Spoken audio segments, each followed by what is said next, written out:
السلام علیکم ورحمۃ اللہ وبرکاتہ۔ اللہ سے دعا ہے کہ آپ سب خیریت سے ہوں۔ ہم علم بیان کی اصطلاحات پڑھ رہے ہیں۔ علم بیان سے کیا مراد ہے یہ ہم پچھلے لیکچر میں پڑھ چکے ہیں، اور اس کے ساتھ ساتھ ہم نے یہ بھی پڑھا کنایا کسے کہتے ہیں، اور اسے مثالوں کے ساتھ سمجھا بھی۔ آج کا جو ہمارا ٹاپک ہے یہ ہے تشبیہ۔ تشبیہ یہ بھی علم بیان کی اصطلاحات میں سے ایک اصطلاح ہے۔ اس کا لغوی معنی ہے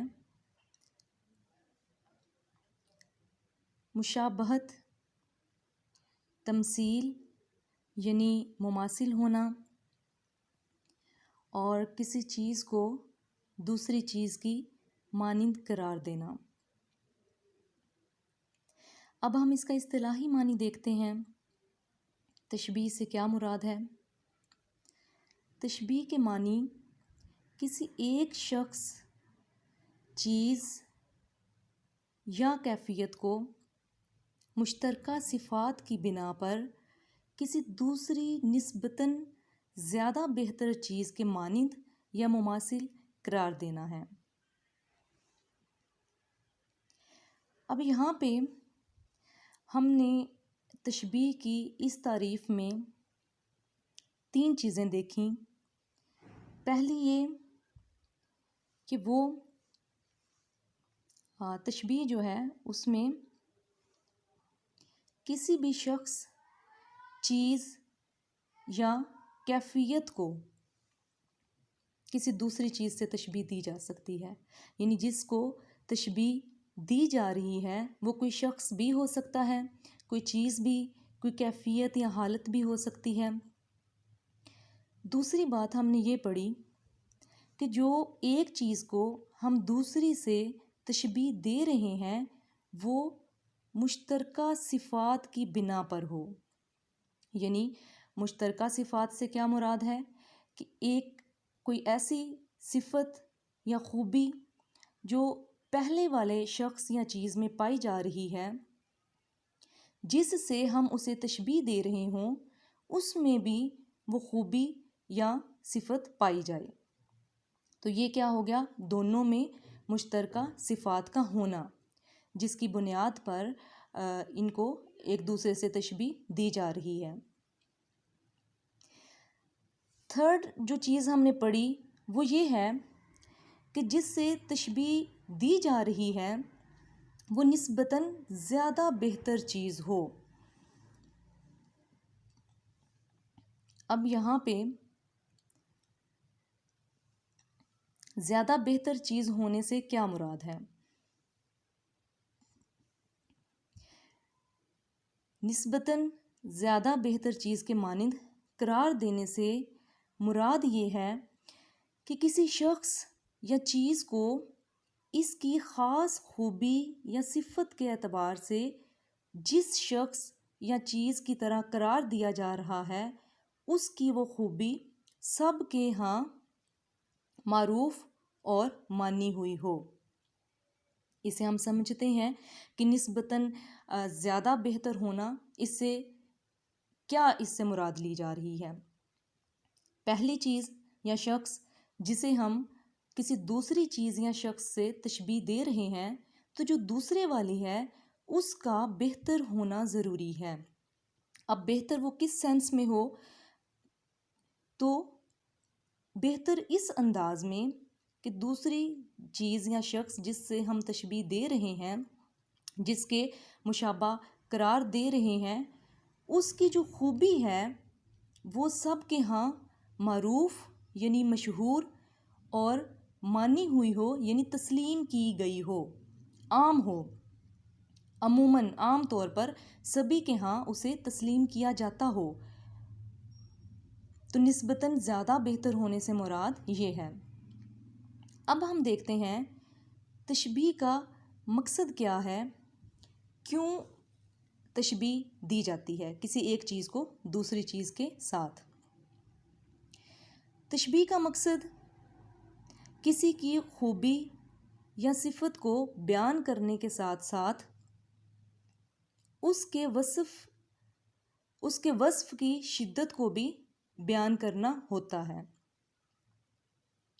یعنی ہم کسی ایک شخص کی خوبی یا صفت بیان تو کر رہے ہیں، لیکن صرف اس صفت کو بیان ہی نہیں کرنا، بلکہ اس وصف کی شدت کو بھی بیان کرنا ہے کہ کس قدر شدید اس کے اندر یہ جو کوالٹی پائی جا رہی ہے کتنی اسٹرانگ ہے اور کس لیول پر ہے، کیا معیار ہے اس کا، یہ بھی بیان کرنا ضروری ہوتا ہے. تشبیہ کا مقصد ہی یہ ہوتا ہے، کیونکہ سامنے والی چیز جس کے ساتھ مشابہت قائم کی جا رہی ہے اس کے معیار کو دیکھتے ہوئے پہلے شخص کے وصف کی شدت کو بیان کیا جا رہا ہوتا ہے. اب ایسا کیوں کیا جاتا ہے؟ ایسا اس لیے کیا جاتا ہے کہ وہ شخص یا چیز جس کو تشبیہ دی جا رہی ہے اس کی قدر و قیمت میں اضافہ ہو سکے.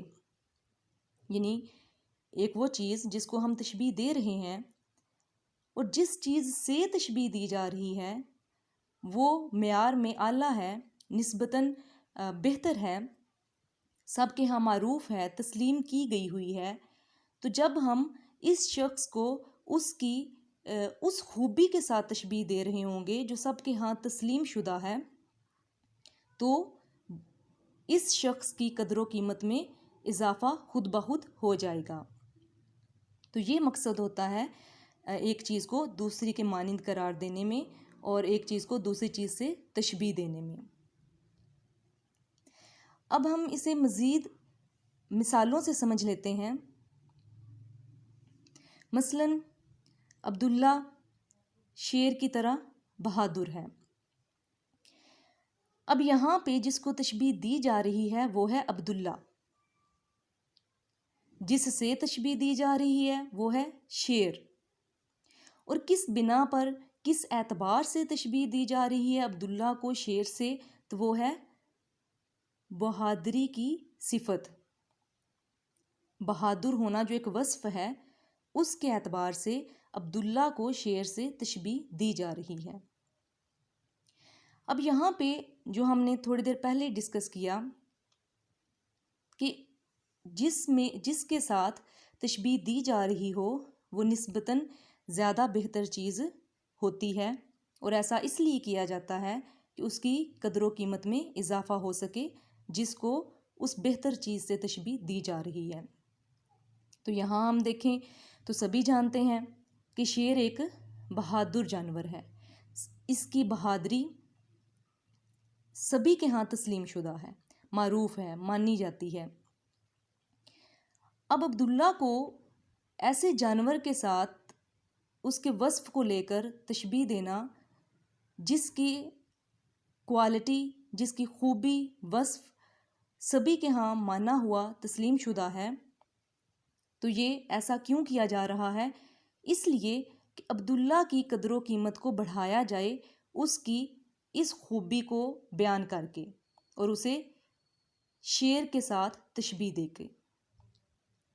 ابھی یہاں دیکھتے ہیں، یعنی اس کی بہادری سبھی کے ہاں معروف اور مانی ہوئی ہے، تو یہاں عبداللہ کو شیر کی طرح قرار دینا اس کے اس وصف کو ظاہر کرنا ہے جو عبداللہ اور شیر دونوں میں پایا جا رہا ہے.